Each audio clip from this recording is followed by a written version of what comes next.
So if you are a little black girl and you want to be a princess, but you're told that you're not good enough or that you can't be a princess because you're dark brown, it's confusing. So the book that I decided to read for the month of June is Well Read Black Girl by Glory Edom. And I decided to read this book because, as you guys know, everything going on in the world right now is very overwhelming and it can be extremely negative. It's a lot.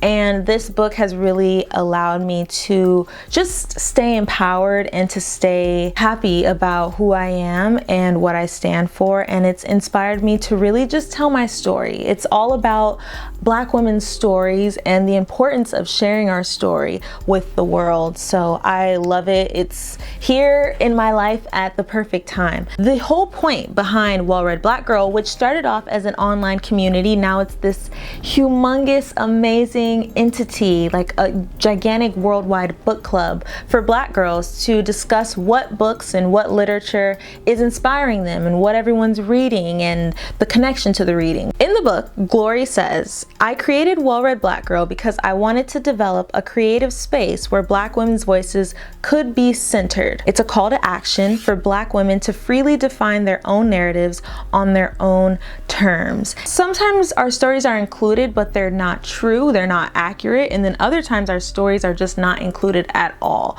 So for her to create a place where our voices are the center, it's a really, really powerful book. The chapter that really inspired me to create this video was the chapter centered around Renee Watson, who is an author. She's a Black woman. She's a New York Times bestselling author, educator, and activist. She does a little bit of everything. She writes poetry, fiction books, picture books, and children's books. I love this chapter. It really resonated with me. She brought up a lot of different things that I wanted to talk to you guys about to get your perspective on it. She did not shy away from letting us know that she is dark-skinned, and when she was younger, at age 7, she was dark-skinned and she didn't have what she calls in this book a normal-sized body for that age. She describes her big belly and her wide hips. So the reason why I wanted to bring up her body type at age 7 is because I wanted to point out just how young Black girls are, that they start to feel like there's something wrong with them because they don't see themselves. She talks about the normal girls and their bodies being considered normal, but her body was not normal. And the way that she goes about talking about her body makes me feel sad, but I know the feeling all too well. You just feel like there's something wrong with you.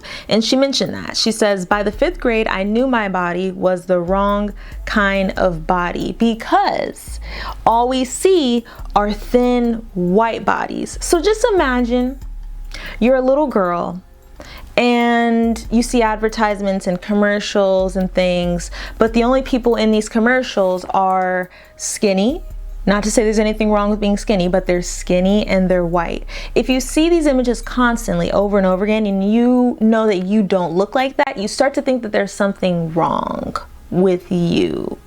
So after going into how her body looks and the contrast between her body and then the bodies that she saw out in the world, she says that this is not to say that she had a depressed childhood. The negative ideas that Black people may have about themselves or about other Black people don't come from the home. Sometimes it does, but I can say that in my home, I was always taught that I was beautiful and that I was powerful and that I had a voice and all of these positive things. But it's out in the world that you don't see that being reflected to you. And you may get it at home, but you don't get it out in the world. In the world, it's actually the opposite. So you not only see people who don't look like you, but the people that you do see that do look like you are a certain type of Black person. So the Black person that we see a lot of the time fit the stereotype that was given to us, but it doesn't always reflect Black people in an accurate way. And what that does is it makes people think that all Black people are like that. If you have never met a Black person in your life, maybe you live in a white community, you don't have any Black friends. All you see of Black people are what you see on TV. But if TV and the media is reflecting a certain type of Black person at you, then you think that all Black people are like that, which is not true. So now I have to spend my life trying to explain to you that I'm not like that. So later in the chapter, she starts talking about the Portland Rose Festival, and it's this festival that happens in Portland every year. And during the festival, there's this grand floral parade. And during the parade, there's this float that holds the Rose Festival princesses. And she says that she really wanted to be a princess because these princesses are held on a high pedestal because of their community work and their ability to maintain amazing grades in school. One day, one of her teachers, she doesn't say whether it was someone who was Black or white, we don't know what race he was, but he said, you know, Renee, you're definitely a leader. You have all the community hours necessary to be a princess, but you won't win. And he went on to tell a little white girl that she would make a great princess. And these are the situations that scar us for life. There are situations like that that happen all the time from very young ages that cause lifelong effects. It affects how hardworking you are when we talk about wanting to progress in society, wanting to hold leadership positions.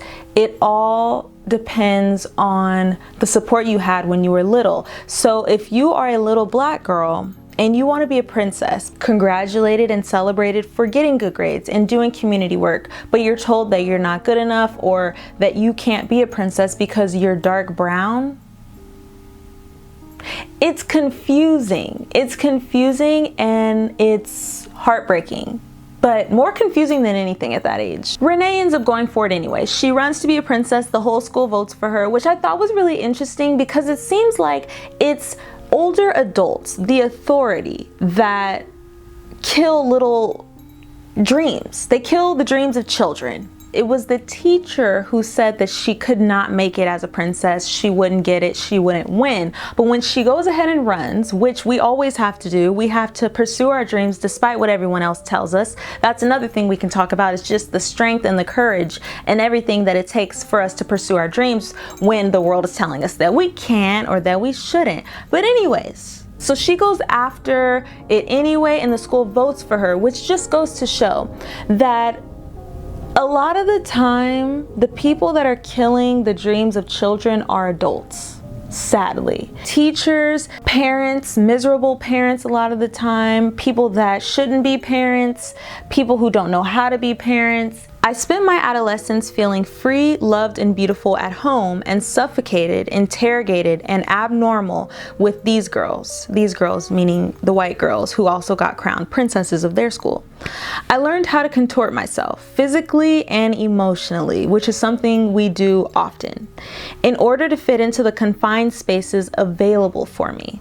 Black girls could not be too confident, too loud, or too smart. This was one of the parts of the essay that really got to me, that I really resonated with. Sometimes we are the token Black girl. We are the Black girl that's dropped into the mix to make it seem like your workplace is diverse or that this organization is diverse. We are that one. We are that shade that's included with all the other shades to make it seem like you care about every shade, but a lot of the time you don't. So because of that, we make ourselves small, and we don't always do it on purpose. Sometimes we do it without even knowing it because that's just the way we were raised. Also in this essay, Renee talks about how as a child, she tried really hard to pull the rope closer to what her mom had taught her.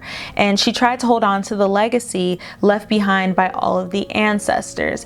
And I related to this. I think that there's always this need to remind ourselves of what we learned at home. And I think that this is important because the things that my mom taught me about being a Black woman and just being a woman and being proud of who I am is something that I always have to go back to when the world is not reflecting a positive image of Black people back at me, when I'm not seeing myself on TV, when I'm not hearing the voice of someone who looks like me, when I'm not seeing myself in books. I have to constantly remind myself of the things that my mom taught me in the house. And I don't know if anybody else has to do that. I don't know. I think Black people in general have to do that. We constantly have to remind ourselves of what our mom told us because everybody else is saying something different. And yeah, it might be changing over the years somewhat, but our perspective is not always being shown and talked about in a truthful, honest way. So we are still, to this day, having to remind ourselves of what we've learned in our house. And then towards the end of the chapter, Renee got into who was her and who is still her biggest inspiration, and that just so happens to be Lucille Clifton. And I'm gonna admit that I didn't know who Lucille was before reading this book, and that makes me sad, but I'm also just really happy that I know of her now because I think she's amazing. I spent the whole morning watching videos of hers and listening to her speak. She speaks so well. She performs her poetry so well. She is a Black writer who was very famous. Her teacher passed out poems of Lucille's, 2 of them called Homage to My Hair and Homage to My Hips. And these were poems about being big and being Black and beautiful and being a woman and being all of those things. And the reason why it's so impactful when we read stories and poems reflecting all of this instead of just one thing is because there are a lot of things that make us who we are, and in books we're not always shown all of those things, no matter how negative or bad they may seem. So when we see them, we see ourselves and we're able to relate with the characters and the authors. I love that she brought up the fact that in school we are sometimes pushed to read books by Black authors. Like I don't remember if it was middle school or high school, I was told that I had to read To Kill a Mockingbird, but I didn't value it. I don't even remember exactly what it was about, and that is because we weren't taught about why it's important to read those books.